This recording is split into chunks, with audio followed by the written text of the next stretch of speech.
not even going to address Talk about that. perception. I just want to see how much of that perception can be traced back to legislation. For instance, the Walmart legislation, where clearly one large company was targeted by the state.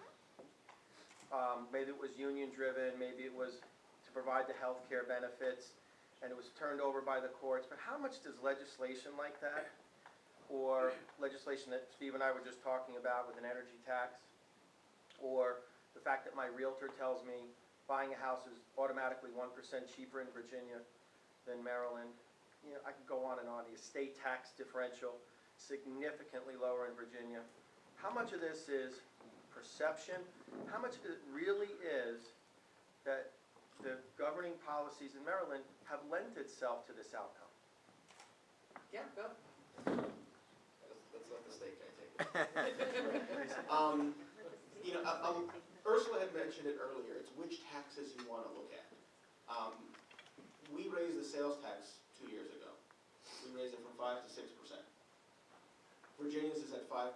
Everybody else around us, with the exception of Delaware, which has its own crazy scheme, is about 6%, if not higher. However, when you actually compare it, Virginia's sales tax of 5% applies to everything. Maryland's 6% does not apply to groceries or medication. The average person who goes to the supermarket will come out with a lower bill in Maryland. Virginia has their personal property tax, which we don't have. Everybody who has a car, a boat, multiple cars, whatever it may be, gets an annual tax bill from the government every year to pay. We don't have that. So it's a balancing act. And when you look at who's really in trouble, Maryland, we have some budget problems in the state and in the county. There's no denying that. Virginia is shutting down schools. We're not doing that. So when you take a look at, it's what you want to compare. At the whole, I think we're about, the reality is I think we're about even.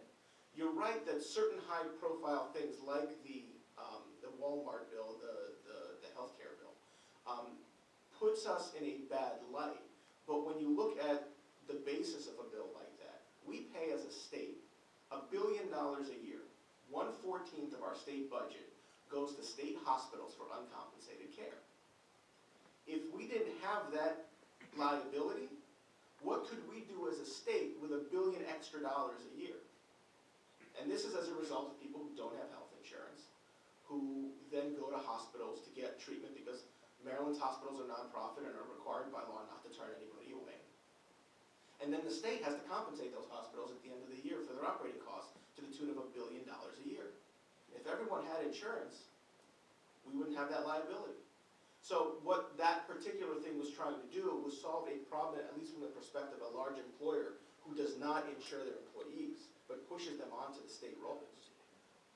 That was a problem that we were trying to fix, and we did it badly. And that's it, we did it in a way that got turned over by the courts. And there are a lot of issues like that. There are a lot of underlying things that go into legislation like that that doesn't get publicized. And we don't, when you start explaining the way that I just did, most people's eyes just glaze over, and they don't understand the underlying factors, but there are underlying factors. At the end of the day, we as a state need to do a better job to publicize the fact that we are on par with Virginia and highlight the ways that we are, rather than continuing to sort of meekly recoil every time the